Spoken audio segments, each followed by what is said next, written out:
我認為人最深層次嘅需求，最深層次嘅需求。呢個問題有啲深喎。我覺得人人需要嘅都唔同。最需要空氣啦，最需要水啦，去食就去食飯，需要愛，同屋企人一齊食小炒肉，仲有麻辣小龍蝦。人最需要有生活嘅動力。我覺得係自由。我覺得人最需要心理上嘅關懷，仲有身邊人對佢嘅支持。最深層次嘅需求就係生存本能。我覺得係一種認同感，唔一定係人哋嘅認同感，係自我認同感。價值就係呢兩個字。信仰，其實人一定要有信仰嘅，即係你自己嘅世界一定要夠獨立、夠完整。我覺得最深層嘅需求就係尊重啦，尊重啊，係尊重。係啊。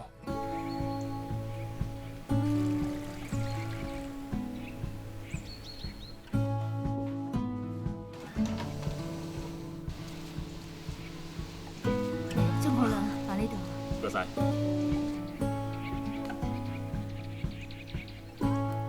人最需要嘅係愛，愛係世界上最偉大嘅力量。基督教信仰嘅核心就係愛。上帝透過聖靈將佢嘅愛澆灌喺我哋心入面。聖靈要喺我哋生命中成就嘅工作，全部都係同愛有關。每一個真心悔改、相信耶穌基督嘅人，都有聖靈住喺佢嘅心入面。喺聖經以弗所書5章18節，使徒保羅寫信俾當時嘅信徒話：要被聖靈充滿。我哋已經擁有聖靈，但係保羅仍然吩咐我哋要被聖靈充滿。換句話講，唔係每一個基督徒每時每刻都被聖靈充滿。聖經呢一句話喺希臘原文係現在進行式，亦即係話要一次又一次持續咁俾聖靈充滿。聖靈好樂意充滿我哋，問題在於我哋係咪願意俾佢所充滿？一個人雖然成為咗基督徒，仲好有可能冇俾聖靈充滿。咁就好似我哋去 BBQ， 個火已經燒緊，如果我哋繼續去潑佢，個火就會咁樣好猛咁燒起嚟。每個基督徒都已經有聖靈，就好似一個好細嘅火，但係我哋要令呢個火更猛咁喺度燒，咁就係被聖靈充滿啊！妙智啊，你有冇經歷過被聖靈充滿啊？有啊。當我被聖靈充滿嘅時候，我感受到有一種滿瀉嘅愛，令我可以超越自己，更識體會其他人嘅處境，而且更有耐性去包容同接納其他人。講到俾聖靈充滿，唔同嘅人會有唔同嘅感受同諗法。我哋可以喺聖經入面睇到俾聖靈充滿嘅5種唔同情況。你嘅情況可能會同其中一種相似。第一種人係渴望被聖靈充滿嘅人，你可能見過或者聽過被聖靈充滿嘅見證，話唔定你而家就喺度諗，我都渴望被聖靈充滿，經歷上帝嘅愛。聖經入面有個最好嘅例子，耶穌升天之前吩咐門徒要聚集祈禱，門徒就聚集等候，渴望被聖靈充滿。到咗五旬節嗰日，神奇嘅事就發生咗啦！忽然間，天上有響聲，好似一陣大風吹過，充滿咗佢哋所在嗰間屋。又有舌頭好似火焰顯現出嚟，分開落喺每個人嘅頭上。佢哋都被聖靈充滿，按住聖靈所賜嘅口才，講起其他國家嘅語言。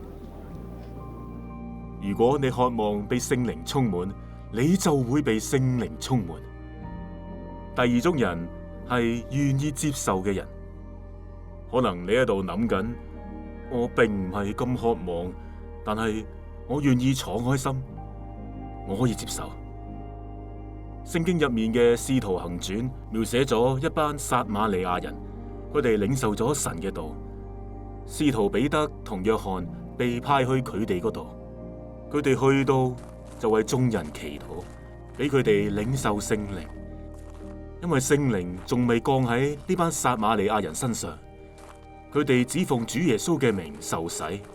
於是彼得同約翰按手喺佢哋頭上，佢哋就領受咗聖靈。如果你敞開心，你今日就能夠領受聖靈。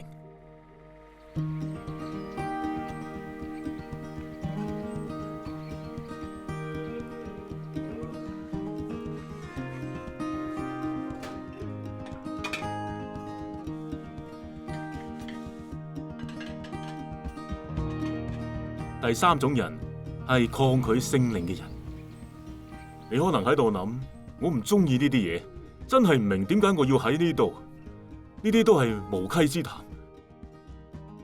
其實都唔會有人比使徒保羅更加憎恨基督徒。使徒保羅原名叫掃羅，佢專門迫害基督徒。新約使徒行傳8章3節話，掃羅殘害教會，進各人的家，拉着男女下在監裏。當第一個殉道嘅基督徒司提反被害嘅時候，掃羅好開心。仲有邊個比當時嘅掃羅更仇視基督徒呢？佢準備去大馬士革，提醒嗰度嘅猶太人要警惕基督徒。喺途中，佢遇到咗復活嘅主耶穌，掃羅嘅眼睛忽然間盲咗。上帝叫一個叫亞拿尼亞嘅人嚟為佢祈禱。亞拿尼亞話：兄弟掃羅，喺你嚟嘅路上向你顯現嘅主就係耶穌。佢打發我嚟，叫你能夠睇見，又被聖靈充滿。掃羅嗰對眼好似有鱗片，即刻跌咗落嚟，佢就睇到嘢。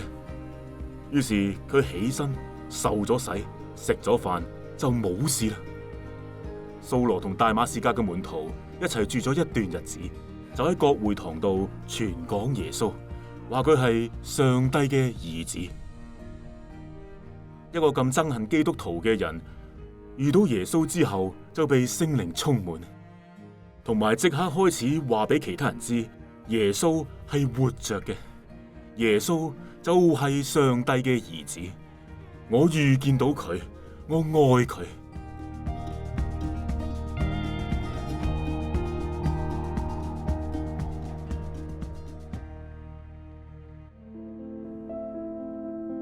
我曾經認為自己都幾似一個哲學家。我睇咗好多哲學書，嘗試喺哲學嘅角度去理解人生嘅意義。我當時係一邊讀書一邊食住煙。當時嘅大學生活就係咁啦，真係覺得好苦悶。我當時覺得哇，人生嘅意義喺邊度啊？所以我啲同學就見我咁，覺得我係咪太嚴肅啦？嗰陣時我覺得自己都幾嚴肅嘅。直到喺大學識到一啲基督徒嘅同學，我見佢哋成日都好開心，好有希望，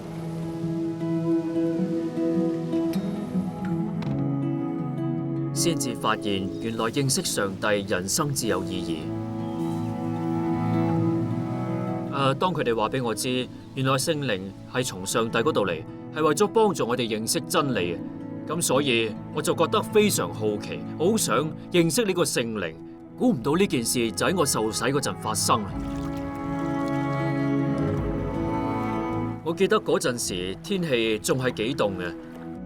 我哋就喺個學生宿舍入面個廁所度，跟住我嘅牧師就將桶凍水淋落我個身度啦。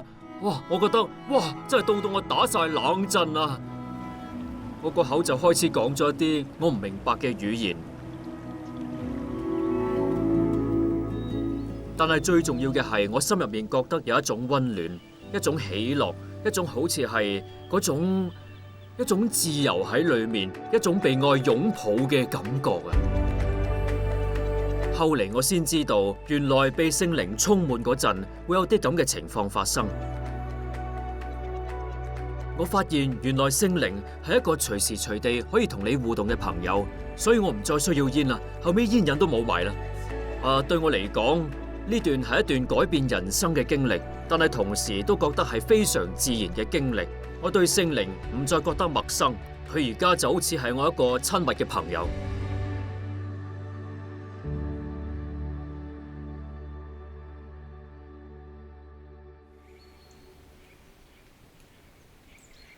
第四種係唔知情嘅人。你可能會話，我去過教會，我仲成日去添，但係我從來冇聽講過有關聖靈嘅事。使徒行傳19章有個咁樣嘅故事，保羅嚟到一個地方叫以弗所，喺嗰度遇見幾個門徒。保羅問佢哋：你哋信嘅時候有冇領受聖靈？佢哋答：冇啊。都冇聽講過有聖靈嘅。保羅就按手喺佢哋頭上，聖靈就降臨喺佢哋身上，佢哋就被聖靈充滿，講方言又講預言。第五種係唔抱希望嘅人。你或者會諗，聖靈充滿呢種事絕對唔會發生喺我嘅身上，或者話，我只係對信仰有啲興趣，但係絕對唔係嗰種虔誠嘅人。使徒行傳10章記載，有一個叫哥尼流嘅羅馬人，有一日，上帝派天使同佢講，要佢派人請使徒彼得過嚟。於是彼得嚟到哥尼流嘅屋企，傳講耶穌嘅好消息。當中有猶太人同非猶太人，亦即係外邦人。就喺彼得講道嘅時候，神奇嘅事就發生咗啦。聖經係咁樣記載嘅：當彼得仲喺度講嘢嗰陣，聖靈降喺所有聽到嘅人身上。於是彼得話：呢啲人就好似我哋一樣，亦接受咗聖靈。邊個可以禁止用水為佢哋施洗呢？喺呢件事之前，好多成為基督徒嘅猶太人，包括彼得，認為聖靈只會降臨喺猶太人嘅身上，但係上帝表明情況並唔係咁。聖靈係賜俾每個人嘅，並唔分種族、膚色。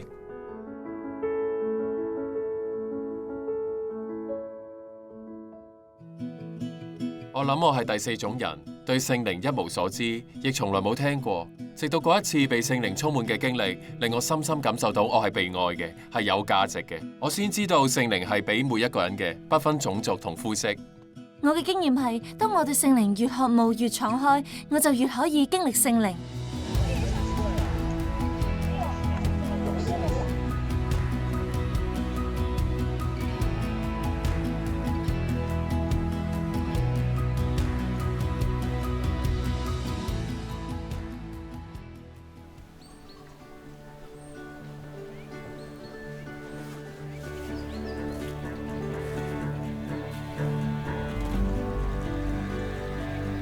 被聖靈充滿嘅感受係體驗到上帝嘅愛。上帝對我哋嘅愛透過聖靈澆灌喺我哋嘅心入面。我哋唔明白五旬節當日嘅詳情，但係信徒被聖靈充滿嘅時候，確實有身體嘅外在反應。使徒彼得話有火舌顯現，仲有聖靈嘅風。有陣時，當人被聖靈充滿嘅時候，會感覺得到有團火喺體內燃燒。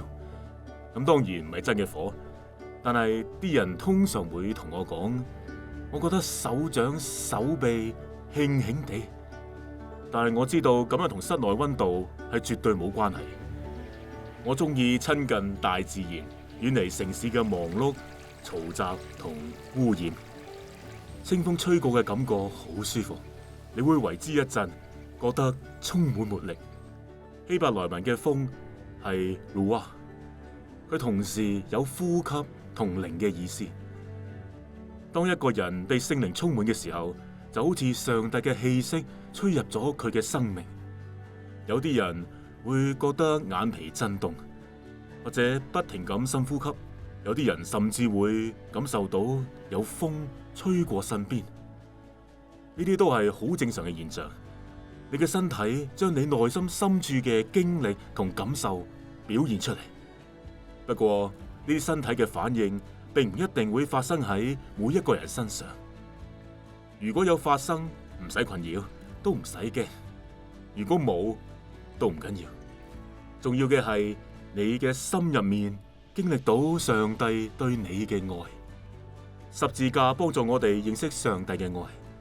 耶穌為你而死，所以你知道上帝愛你。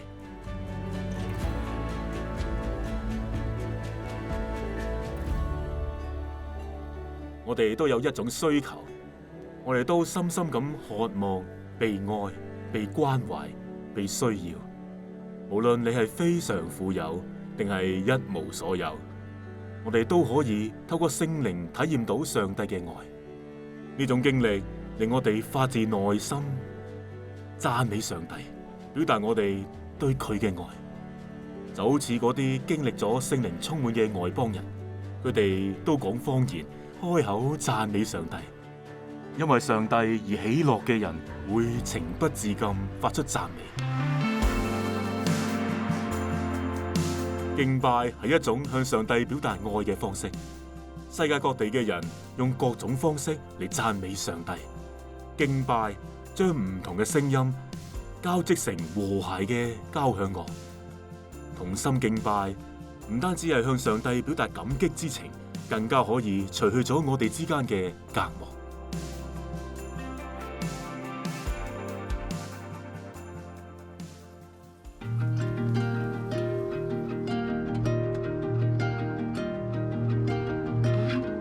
敬拜其實係一件非常美好嘅事。透過敬拜，我哋可以自由向上帝表達我哋嘅感恩同埋愛。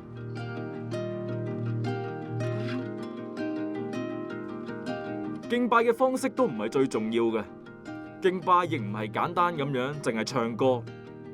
我哋可以透過同上帝嘅溝通同埋交流，即係禱告嚟敬拜佢。我深深體會到，敬拜並唔係喺星期日返到教會唱下歌、拍下手咁簡單。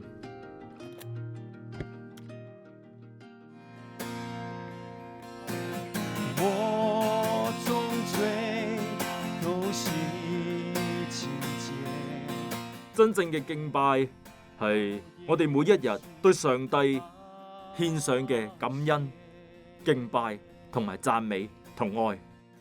當我哋用生命嚟敬拜嘅時候，藉住聖靈嘅力量，我哋能夠經歷到上帝嘅愛。十字架，十字架。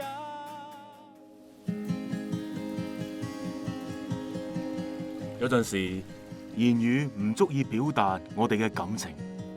你可能有個咁樣嘅經歷，就係你想表達某一種心情，但係又揾唔到合適嘅字眼。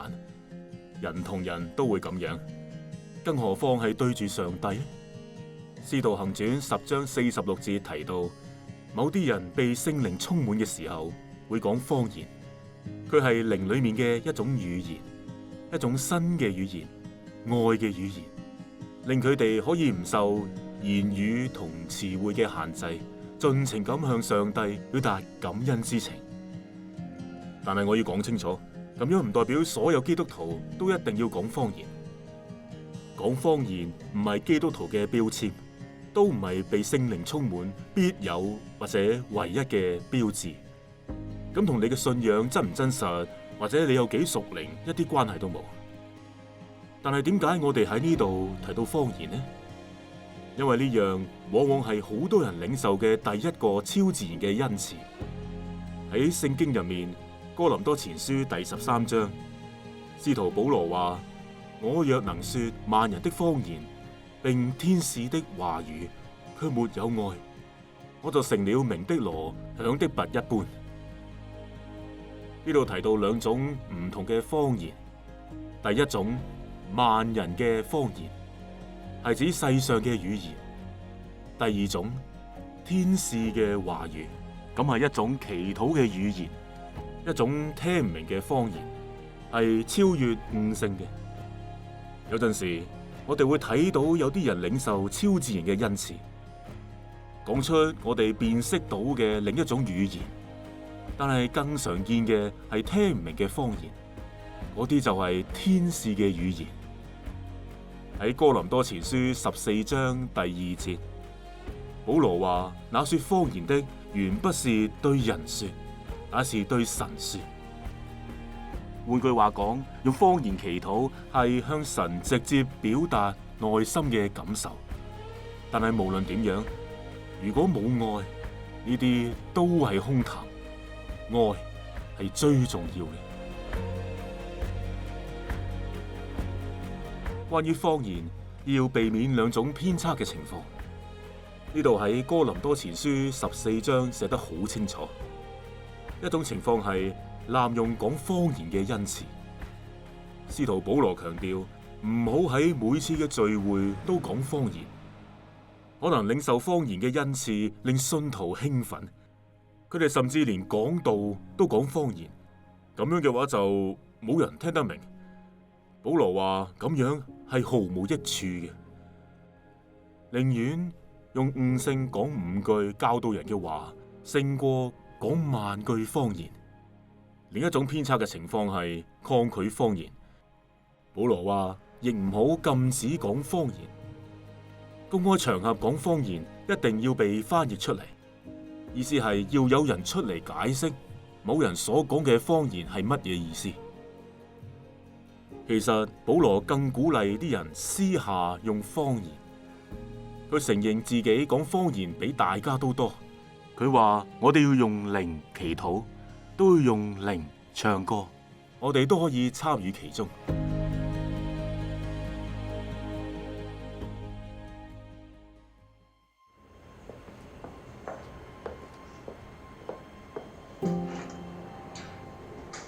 最深刻嘅聖靈體驗應該係舊年喺年初嘅嗰陣，我人生經歷咗一件好大嘅事，因為同我拍咗差唔多8年拖嘅男朋友，佢突然間同我分手。我當時真係好震驚，跟住我匿喺屋企喊咗3日冇出街，之後覺得成個人崩潰。分手呢件事，其實我對神係有一啲失望，因為我覺得如果你真係在乎我，你點解會令到我咁多年嘅感情突然結束？嗰段時間我覺得自己冇辦法一個人留喺屋企。我喺教會有一個同我比較熟嘅朋友，我就打電話俾佢，我話我心情好差，可唔可以去你度住幾日？有一日晏晝，佢話佢要去同另外2個朋友食飯，問我想唔想去。喺嗰餐飯，我唔知點解，我突然同佢哋講我失戀啦，你哋安慰下我啦。我覺得我本身性格根本唔係咁樣噶，但係嗰一刻就嗰2個姊妹我唔識噶，佢哋就話咁我哋可唔可以為你祈禱啊？我話 OK， 你哋為我祈禱啦。佢哋2個分別捉住我對手，跟住就開始用方言禱告。方言對我嚟講就好似一連串我聽唔明嘅一啲聲音。嗰個朋友佢翻譯俾我聽嘅第一句係親愛嘅女兒，我個心就非常感動，我就喊啦。佢話其實你並唔係驚失戀，你係驚冇人愛你。呢個恐懼係我自己都冇諗過噶，但係神講出嚟我就知佢係講緊我。之後仲收到好多冇咩人會知嘅，但係關於我嘅信息，所以我就好肯定嗰啲係嚟自神嘅信息，因為嗰2個朋友係唔識我嘅。之後祈禱嘅內容就一直圍繞住我，神認識我，同埋佢安慰我，同埋對我嘅未來有好好嘅計劃，佢喺度鼓勵我要繼續行落去。經歷嗰次方言禱告之後，我對神對我嘅愛有一個最直接嘅認知，佢對我嘅旨意、對我嘅計劃都係最好，所以我願意接受上帝對我嘅所有安排。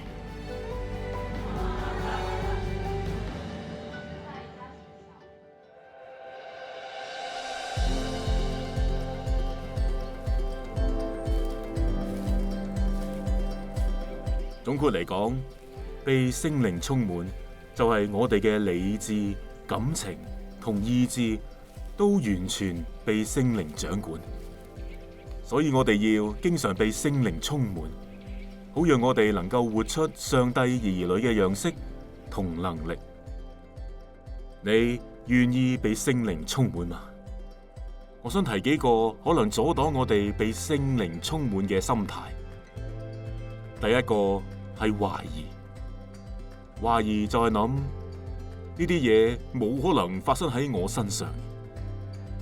如果呢個係你嘅心態，你要記住，耶穌講過：你們祈求就給你們，尋找就尋見，叩門就給你們開門。